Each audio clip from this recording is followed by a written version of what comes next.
भाजपा के छोटे मोटे नमूने गुंडों से घबराने का वक्त नहीं है। हमारे जननेता जिन्होंने पूरे देश को कन्याकुमारी से लेकर कश्मीर तक, मणिपुर से लेकर मुंबई तक देश को जो जोड़ने का काम किया है, जो भाजपा की दहशत वाली राजनीति है, जो बांटने की राजनीति है, जो नफरत की राजनीति है, उस नफरत की राजनीति के खिलाफ हम नौजवानों के भीतर जो साहस भरने का काम किया है, आदरणीय राहुल जी थोड़ी देर में यहां पहुंच रहे हैं, आप सब उनका संबोधन सुनेंगे। उससे पहले मैं दो तीन बात आपसे कहना चाहता हूं। पहली बात, अक्सर हम लोग सुना करते थे कि मेहंदी रंग लाती है सूख जाने के बाद। मैं कहता हूं, मेहंदी रंग लाती है सूख जाने के बाद, और असली कांग्रेसियों की पहचान आती है मुश्किल वक्त आने के बाद। आप जो इस दौर में यहां खड़े हैं, कांग्रेस पार्टी का झंडा जो अपने हाथों में आपने थाम रखा है, यही कांग्रेस की विरासत है।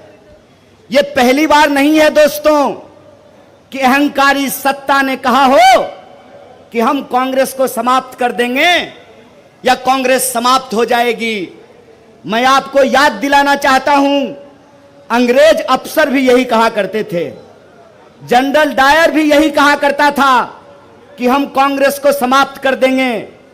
जिस साम्राज्य का सूरज अस्त नहीं होता था, 200 साल की उसकी गुलामी को बापू ने रघुपति राघव राजा राम, पतित पावन सीताराम, ईश्वर अल्लाह तेरो नाम, सबको सन्मति दे भगवान, ये गाना गा करके समाप्त कर दिया। साथियों, हम मानते हैं कि यह देश के लिए गंभीर वक्त है।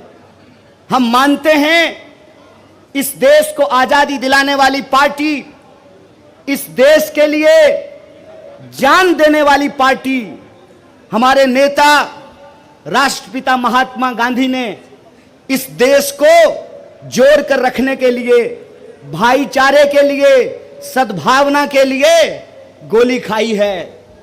हम जानते हैं कि इस देश की एकता और अखंडता के लिए देश की पहली महिला प्रधानमंत्री श्रीमती इंदिरा गांधी ने अपने लिए, देश के लिए अपने ऊपर गोलियां खाई है। हम जानते हैं कि इस देश की सुरक्षा के लिए, इस देश की एकता के लिए हमारे पूर्व प्रधानमंत्री स्वर्गीय राजीव गांधी ने गोली खाई है। इसीलिए मैं आप तमाम कार्यकर्ताओं से कहना चाहता हूं, दोस्तों, भाजपा के छोटे मोटे नमूने गुंडों से घबराने का वक्त नहीं है। हम इनको बताएंगे कि देशभक्ति का मतलब क्या होता है। देशभक्ति का मतलब होता है देश के संविधान को अपने सीने से लगा करके रखना। देशभक्ति का मतलब होता है इस देश के भीतर रहने वाले जो 140 करोड़ लोग हैं, चाहे वो किसी भी जाति या धर्म के हों, उनको भारतीय समझना और उनको बराबरी का हक और अधिकार दिलाना। देशभक्ति का मतलब यह होता है कि देश के भीतर कहीं कोई दुर्घटना हुई हो, किसी के साथ भी अत्याचार और अन्याय हुआ हो, तो उसके पक्ष में खड़ा होना, शोषितों की आवाज बनना, मजदूरों, किसानों, नौजवानों, महिलाओं, दलितों, आदिवासियों, पिछड़ों और गरीबों की आवाज बनना। आपको मालूम है, आदरणीय प्रधानमंत्री जी 10 साल से देश के प्रधानमंत्री हैं। यमुना के इस तरफ रहते हैं नई दिल्ली में। 10 साल लगा है उनको यमुना पार करने में। मेरा नाम कन्हैया है। अभी प्रधानमंत्री जी को यमुना का किनारा लेकर के आए हैं, पूरी की पूरी सरकार को यमुना पार लेकर के जाना है। इसीलिए मैं आप सबसे यह कहना चाहता हूं कि आपने जो देश भर से प्यार भेजा है, जो मोहब्बत भेजी है, जो चिंता भेजी है, उसका मैं सम्मान करता हूं। लेकिन याद रखिएगा, भाजपा से लड़ने का अनुभव हमारा पिछले 10 साल का अनुभव है। हमने इनके झूठे आरोप देखे हैं, हमने इनका झूठा वीडियो देखा है, हमने इनका झूठा मुकदमा देखा है, हमने इनकी जेल देखी है। इसीलिए हम कहते हैं कि जगह है कितनी जेल में तेरे, देख लिया है देखेंगे।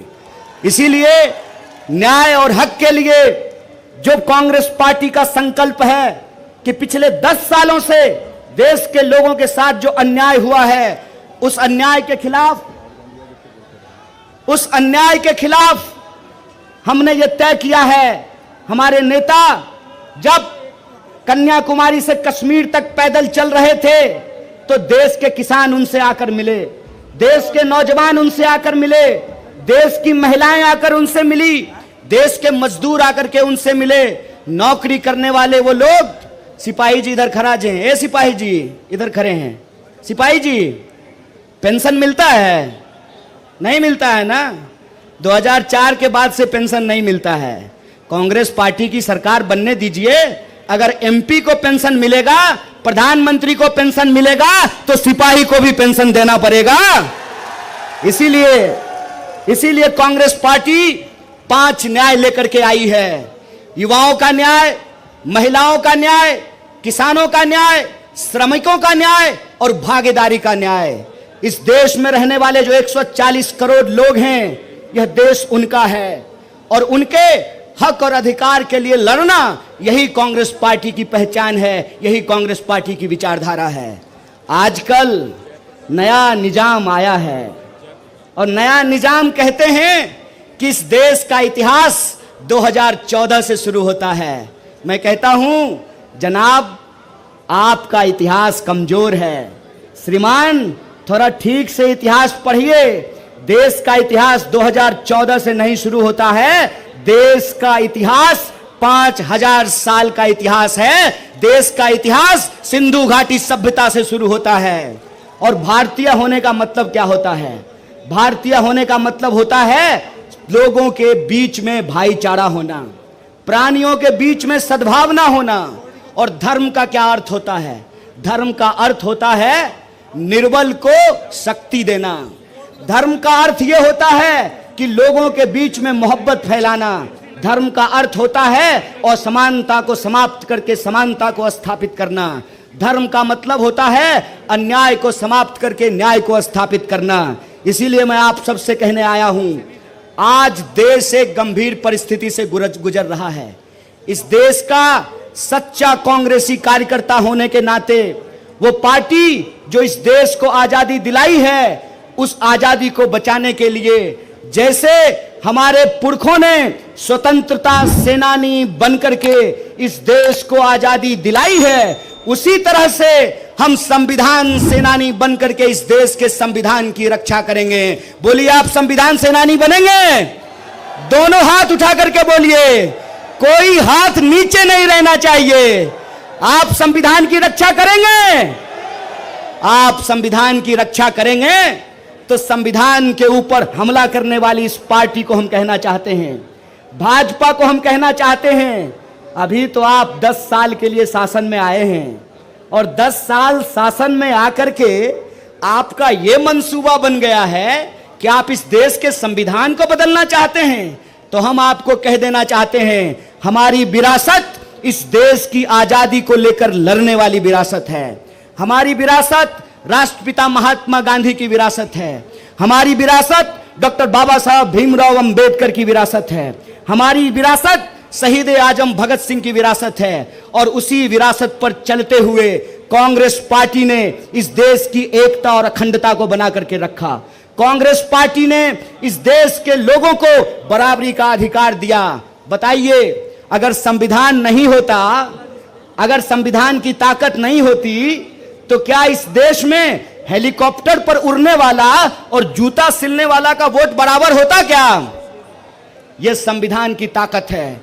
इस संविधान की रक्षा करना है हमको। इसीलिए हम आप सबसे ये आग्रह करने के लिए आए हैं, ये लाख कोशिश कर लें, ये लाख गुमराह करने की कोशिश करें, ये लाख आपको चाय की दुकान में, ट्रेनों में, बसों में, दफ्तरों में, व्हाट्सएप ग्रुप पर, शादी में, ब्याह में, लगन में आपको अपमानित करने की कोशिश करें, सीना ठोक करके कहिए कि हम बापू के सिपाही हैं, हमने हंसते हंसते गोली खाई है, इस देश को बचाने के लिए आखिरी सांस तक संघर्ष करेंगे। यह बात आपको पूरे गर्व से कहना चाहिए, पूरे अभिमान से कहना चाहिए। इसीलिए आप तमाम कार्यकर्ताओं से मैं कहने के लिए आया हूं, गंभीर समय है, लेकिन कांग्रेस पार्टी इस देश की सबसे बड़ी विपक्षी पार्टी है। जब ये कहते हैं कांग्रेस मुक्त भारत, इसका मतलब यह है कि इस देश की विपक्ष को समाप्त करके ये देश में तानाशाही थोपना चाहते हैं। इस तानाशाही के खिलाफ इस मुश्किल वक्त में हम तमाम लोगों को, तमाम कांग्रेस के परिवार को एकजुट होकर के रहना है और इनको कहना है, वह पथ क्या पथिक कुशलता क्या, जिस पथ में बिखरे सूल न हो, नाविक की धैर्य परीक्षा क्या, जब धाराएं प्रतिकूल न हो। इस प्रतिकूल समय में हम तमाम लोगों को एकजुट होकर के रहना है और हमारी एकजुटता का नतीजा यह है कि पूरी दिल्ली में इंडिया अलायंस को लेकर के एक जबरदस्त माहौल बन रहा है। जो भाजपा सोचती थी कि हम 7 का 7 सीट दिल्ली में जीतेंगे, दिल्ली वासियों ने बता दिया है कि ये दिल्ली है मेरे यार, ये दिल्ली है मेरे यार। इस दिल्ली को जब जब जिसने भी कब्जा करने की कोशिश किया है वो नाकाम हुए हैं, यही दिल्ली का इतिहास है। इसीलिए मैं आप दिल्ली वासियों से ये कहने के लिए आया हूं, ऐ दिल्ली वासियों, ऐ दिल्ली की हमारे आदरणीय बुजुर्गों, हमारी माताओं और बहनों, नौजवान दोस्तों, दुकानदारी करने वाले, बिजनेस करने वाले, नौकरी करने वाले, मैं दिल्ली के एक एक बासिंदे से यह कहने के लिए आया हूं कि भाजपा पिछले 25 साल से दिल्ली को अपमानित कर रही है।